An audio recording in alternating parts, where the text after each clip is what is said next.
Welcome back to Causal Conversations. Today I'm joined by Sascha Molokostova. We first met a couple of years ago at an International Women's Day event, and I was immediately struck by her energy, someone balancing full-time work in mobility and deep involvement in civil activism. Since then, Sascha had tried her hand as an entrepreneur, launched multiple nonprofits, and eventually found a sweet spot where her passions meet, working as a chief product officer at Russian Independent Media Archive, where she's applying AI to media asset management and journalism. In this episode, we talk about how product management and activism blend together, her transition to tech, and what it means to put your skills to work for social good.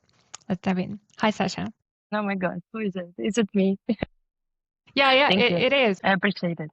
Yeah, I'm going to ask you maybe to introduce yourself too. Your main affiliation is a chief product officer or product manager. And what's one task in your week that would surprise people who think they know what a product manager does? That's the thing about product management, especially in the small, mid-sized organization. You don't really have one big thing to do. You do, but next to it, you also have dozens of other things like talk to this person, write a memo, organize 2-3 teams. This week, for example, is highlighted by the fact that I need to set up a legal entity for the organization here in Europe. And it's a lot. That's not what an average product manager does. That's much more. I think even in the commercial area, product manager wears multiple hats, but in NGO and the grassroots, especially initiatives, we need to wear even more hats at the same time. Yes. Okay, wearing more than many hats. Okay, but let's come back to how it all started, because your role at RIMA sounds deeply technical, but your background is in sociology and psychology. So I was curious what drew you to those fields and how they still affect how you think about tech and product today. Yeah, I wouldn't say that my role is very technical. It requires some technical knowledge to be able to speak the same language as engineers, data scientists, and of course to be part of the group who makes decision. But I wouldn't say that it's technical role. It's mostly product role, build the logic to understand how the product works, who are the users. I'm blessed to have great technical colleagues who can support me whenever there is a technical challenge, but I don't think it's the main expertise that's required from my role. So you would say that background in psychology and sociology is exactly what is needed for this deeply people-facing role? I think there is no university degree that prepares you for the product role. I met people from technical and non-technical background. It's really people driven towards product management role from a bunch of backgrounds.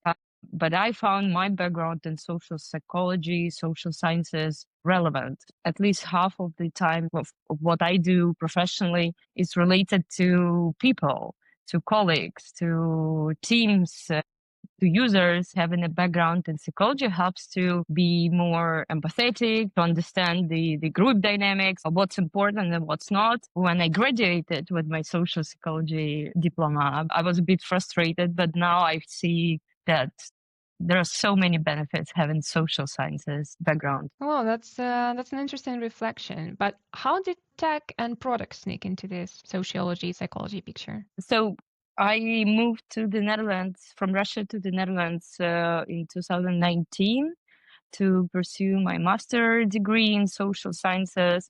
In the mid of my course, COVID started, and I got anxious about being psychologist in the new reality. I wasn't sure that I will be able to find a position. So I thought, well, let's see what will make me feel more secure. I realized that maybe it's time to change something in my career. Before that, I worked in the leadership consulting and people consulting as a psychologist, as a coach. And I just realized that I'm not sure if the skills that I got in my home country are transferable to where I'm going to live and work now. So I applied for HR administrative internship because my master program required this. So I joined the company, just help with anything that they required, and slowly started to build my way towards product management, because that's something that I realized was in the core of the organization. I wanted to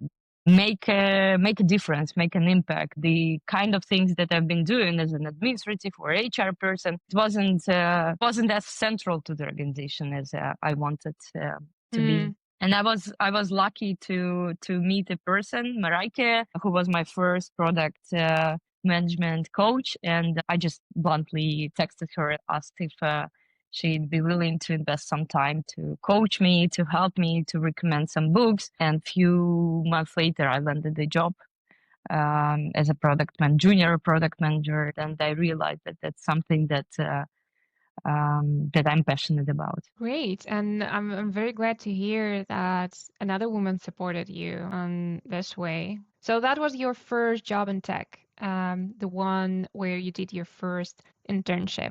What was this company like? What was this welcome to the industry moment that stuck with you?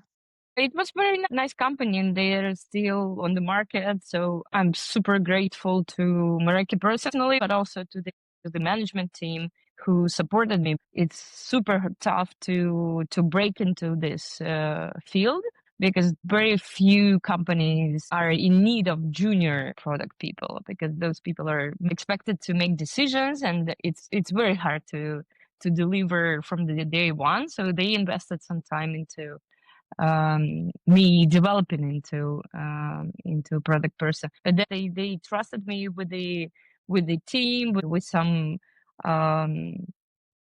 some freedom to do what I wanted to do, what I believed in. I joined in 2020 during the COVID lockdown, and then in 2022 the full scale invasion to Ukraine started. That's when I felt like I'm not sure if I can continue to be as passionate about mobility as I used to be, and I started to do other things next to my full-time job. So set up the organization here in the Netherlands, do some projects to help other NGOs, and I started to experiment if I can actually blend these two things. I was wondering, what was your first project as an activist? Was it related to tech, or was it first, two separate paths, tech and activism, and then at a certain moment they blended together? In the start of the full-scale invasion in the spring of 2022, I was just devastated. I was just lost, and I wanted to put my hands on something. So I went to Red Cross and I signed up to be their volunteer to help with translations. And that's where I realized they are not prepared for this. They didn't have flexible volunteer management processes to be able to accommodate this terrible event and thousands of people wanting to help. For them, it took weeks or maybe even a couple of months to get back to me as a volunteer. And by that time, I started non-tech project to help refugees, just to connect people who can help and people who in need of help. I was doing manual connection of people, kind of a Tinder, and it took few weeks to realize that it's something that can be automated and that can be scaled with the means of tech. And my first tech project in nonprofit area was chatbot for Ukrainian refugees here in the Netherlands. I started to realize that the same kind of skills and knowledge that I use in my work can be transferred and should be transferred to the field of helping other people. I remember I ran a little UX research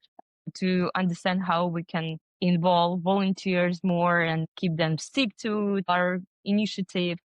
We talked to people to learn, to get some product insights, and I was super inspired by this. That it can be done in the same way. The product management related to parking, to mobility, what I've done in my day job. It was the first thing, but not the last. And I only 2 years ago I realized that I can quit my job and really invest all my time into what I really passionate about. That's a great story, and it also resonates with me because for me, the moment of volunteering also came after Russia's full-scale invasion to Ukraine. I felt I want to do something, and I call this period ad hoc volunteering. I was joining other organizations' initiatives, doing something small, something short-term, like helping a collection point. I was very self-critical. I'm not really efficient in what I do. I feel like I'm wasting time, someone's time, not necessarily my own even. And when I met some like-minded techies from Corley who were doing data for good projects, deeply resonates with me because if I'm trained to do those things for work, then I can efficiently apply them to a non-profit space as well. So it all started to make sense for me. Yeah, exactly. I think another moment of realization for me was when I realized that there are so many tech minds who were spending hours backpacking stuff for send to Ukraine. They didn't use their skills, their experiences. They used their hands, which is super cool that they were willing to help in that way. But I felt that it's not optimal. They can use this one day of work or their weekend to build something that will be scalable. For example, build a website for NGO that will be able to fundraise better. So I gathered up a small team to build the first project. Whenever we started to promote it and use this tool, the chatbot for refugees, I started to get messages from other tech people who wanted to help. But come on, we don't need 30 engineers for a chatbot in Telegram, right? I started to think, what else can we do? Even now, I keep getting these messages from people who want to do something. And I think it's best when we can make use of the skills of people. Yeah, and make this type of volunteering mainstream. So when people think about volunteering, it's not, necessarily something manual, but also volunteering your core skills to something that matters. And that brings me basically a little bit closer to the projects that you worked on. So Soyka and TACT. Can you introduce those two platforms and describe the differences between them and what did each of them teach you? I'll start with the TACT. It started as a platform to collect information about the anti-war and humanitarian events to make these kind of events more visible. It keeps working, but I'm not actively developing it. Soyka is another thing, and it's a small grassroots initiative that was started in January 2023 by myself and few of my colleagues. We do different projects to help people in the Netherlands who were affected by the war in Ukraine and by the repressions in Russia. We have a nice website with all the requests for help placed on the map of the Netherlands. So anyone who wants to help in their area can find what is needed and contact this person. It's not highly technical, but we helped over 6,000 people to this day, and most of the people that we supported over the years found jobs and they're self-reliant. We keep helping women with kids who cannot work. We help elderly people.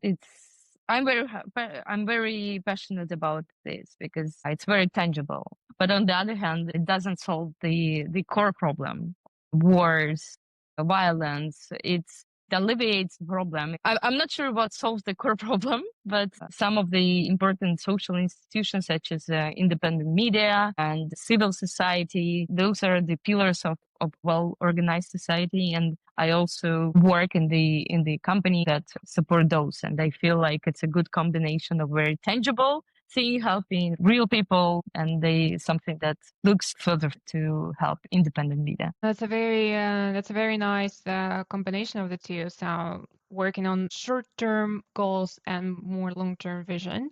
You emphasize that, well, that's not super complicated technically. And I was wondering, was there one low-hanging fruit, like feature or decision that you think, oh, that actually brought us a lot of velocity or scaled the impact? I think there were multiple ideas that really helped us not break through, but keep going. I think one of the ideas that we learned, luckily we learned early in the process, was that we need to somehow keep the person who is in need in the center of the picture, to be able to show who is the person that gets help. Maybe the picture, maybe the name of this person, the story about the person. So the opposite of these large NGOs, so large that sometimes people get lost in the picture. And we wanted to put people who are in need in the center. So we started to always ask for thank you notes from them, pictures of the stuff that they got with the help of volunteers and our project. We start to share these pictures in our newsletter and send to the people who donated money this month. So to make sure that there is a loop, and we do have some people who support this project for years, and they always tell that what stand out in this project is that I know who got help. That's something that operationally made this project a bit more complicated, but it proved to be efficient. Oh, yeah, that indeed sounds rewarding, and I think, society cohesion to help each other, real people helping real people. I was curious, what kind of role did Stack play in this project? We needed to build a database to get the requests for help in a structured way, to be able to manage this flow. So there is this database, the Telegram chatbot, the website. With these simple tools, we're able to scale and be able to cover a couple of hundreds of requests a day, and it's impossible if everything is done manually. So basically, you're saying that if you were one of the NGOs that was running on Excel sheets, that wouldn't fly. I think Excel sheet is the most beautiful, the most amazing tool. I'm a huge fan of Excel sheet. I think for many, many grassroots initiatives, all they need is Excel sheet set up in the correct way. It's one of the pitfalls that I've seen over and over again when people just over-engineer or think things in this area. Of course, you have millions of rows of data, or you have very complex processes in place, then you need something more complicated. Excel sheet, I would say it covers 70-80% of the cases out there. Very nice tribute to Excel sheet. Very beautifully put. Let's move on to one of your recent projects. I saw that you worked with a partner organization in Poland to build a chatbot for displaced Ukrainians. And I was wondering, what was the toughest part of designing tech for such a vulnerable group? Was it about data privacy, trust, the language? We're in the middle of this project, so I wouldn't say that we learned all the challenges. So we build the knowledge base about the hosting countries, being Netherlands and Poland, and then we train chatbot to answer questions about living and settling in these countries. The challenge, I'd say, is to find the truthful information out there, because there are so many platforms, portals, blogs, articles with the relevant information. One needs to ensure that there is no contradictory information in the training data. I remember a few years ago, I ran into the issue of not having enough data, but now the data is out there and it's just too much. And I think it's one of the most important skills for the next few years, to be able to filter out and find the information that is relevant and truthful. I think we found the way for now, but it requires a person to be part of the So kind of human in the loop moderation. Yeah, for sure. We explored the ways for it to be fully automated, but it proved to be more complicated than just have one person sometimes take a look and make decisions. Got it. And I wish you all the luck in this journey. It's a really important project, and yeah, it's great that you're bringing your skills to that. Let's move on to RIMA, Russian Independent Media Archive. Sounds like a very unique space. Archive, tech lab, civic mission. How do you describe your role in there? You already said that all days look very different for you, and it's much more than the normal product manager's job. So what's your mission there? The thing is that this project it's quite ambitious. So at the moment we have, I think, 20 or 25 terabytes of data and multiple sources. It's including printed media. So it's very challenging to actually feed this collection and make it efficient because it's very expensive and quite a challenge technically wise. But the challenge from a product management side, I'd say, to make this data, this information interesting to the public. So archives, it's something seen as something boring, outdated, and to be able to make it interesting for people to explore and read, that's the real challenge. And my role is to think of the features, promotion campaigns, marketing initiatives to be able to bring this unique archive of independent media, articles, texts to the public. One day we got a message something, oh, I didn't realize that in Russia there were independent media. Wow. I actually thought that I saw propaganda, and so cool to see that there was something and still something that is independent. I'm so happy to read this kind of things. It's really great to hear. And out of everything you worked on in RIMA, what's the thing that you've proud most? We have multiple user segments. We do have a general public, just people who want to read something. But we also have a user group of, we call them nerds, researchers, scientists, who are running research on Russian history or Russian independent media history. I think it's the most rewarding part. We learn as a team that there are some scientific articles that were published just on RIMA data. They wouldn't be able to research, I don't know, Chechen war without this archive. And I think it's amazing that there are some unique materials that otherwise would be lost, and now they're given a new life. I think it's very important to keep the memory about the past, so not to have the same mistakes in the future. Like a time capsule. And I was wondering, it seems like you had a lot of context about civil project civil tech before you came to RIMA. Was there anything that still surprised you in this kind of work? Every day, I mean, there are some things that I'm not proud of in my work, and I'm not very surprised.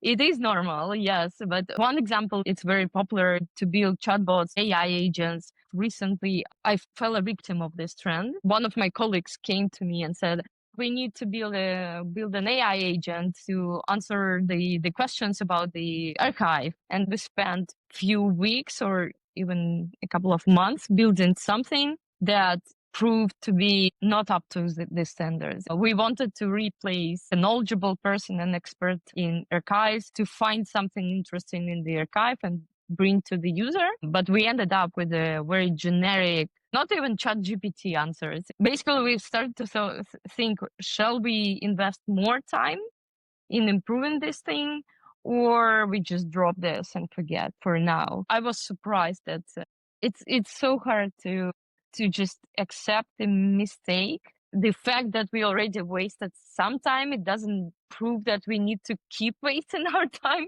And it was super challenging to say, well, we cannot afford this thing to be up to our standards. We cannot manage it just technically. Let's forget about it. And it's something that I still process, whether it was my mistake, whether I need to approach this from a different angle. Thanks for this honest story, because I think all the feeds are full of like SaaS stories of building chatbots and agents.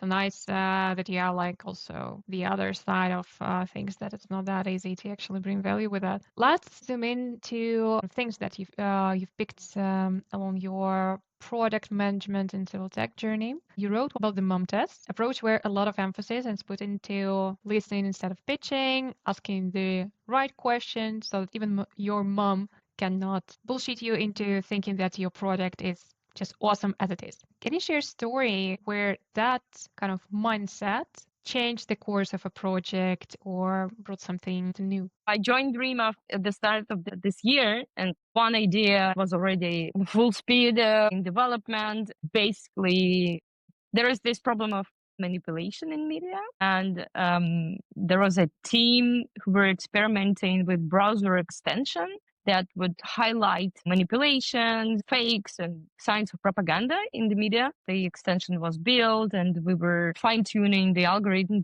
And I sat there realizing there is the problem with this product. It's aimed at people who are influenced by propaganda. But on the other hand, these people expected to download and install and run this extension to prove that they are influenced by propaganda. I don't see why they would install this extension. So I initiated some research to go out there and talk to people who are in the target audience of this extension and to learn what are their needs when it comes to media consumption. For me, the most challenging part was to be neutral to this idea, because I already made my mind. We don't need to build this thing. It's broken because those who need this, they are not going to install this extension because they are not aware about the problem with propaganda. But when I started to talk to these potential users, I realized that it's not that simple. I had to take a couple of steps back to really be neutral and ask questions. What are their fears and needs and pains, in the end, to learn that maybe this idea is not that bad. It needs some pivoting. It was also quite not to be judgmental, not to pitch the idea to the users, but we need to be able to accept the mistakes and say, well, it doesn't work, let's pivot, but on the other hand, not to shut down the thing in the very first steps. Thanks for sharing. Yeah, I'm very curious what comes out of this project. And I was wondering if a product manager, data scientist, or software engineer comes to you and asks, hey, Sascha, I want to use my skills for civic tech, social good. What would you tell them to do or not to do at first? As we discussed before, everyone needs to search for the ways to work in the areas. They're not only skillful and knowledgeable, but also passionate. So if one is passionate about climate, then maybe they need to explore what are the organizations out there, what are the challenges, and try to volunteer and just touch different projects and try to contribute, maybe some open source projects before committing to one. Maybe good to reach out to people to get some guidance. I think what I aim with this podcast to tell a bit more of these stories of people who do social goods using their technical skills. So I hope we can be helpful to someone. But on the other hand, it's better to go out there and just find the random organization online and help them rather than not doing anything. So I'd say just go and check out anyone who's listening to this podcast. Great advice. What other tools, habits, or mental models do you personally rely on? There is this little phrase that I have on my screensaver. It says, life is short. It inspires me to be very sharp. I don't waste my time on the project that I don't believe in. I don't waste my time on people that I don't click with. And I honestly, I think it's vital to remember how short life is. And it doesn't mean that I do not procrastinate. I don't do things that I'm not proud of, but it helps always to remind myself that, yeah. Thanks for this reflection. Let's move on to short questions. One underrated skill every product leader in civil tech needs to develop. Say no to things, ideas, people. Good one. A book, article, or resource that changed the way you lead. User story mapping, concept book, article of Jeff Patton. I think it's the Bible of product management. And to close it off, one hope and one fear you have for tech's role in civic activism. I hope that more people will be driven to this field, that there is going to be more competitive field. I'd say the fear is that we will not have enough resources to keep going. Let's keep those hopes and fears in mind with emphasis on the hopes. Many, many thanks for this interview. It was really insightful for me to learn more about your journey, about your current work and the projects that are still coming up. Many, many thanks, and hope to talk to you soon. Likewise, thanks for having me.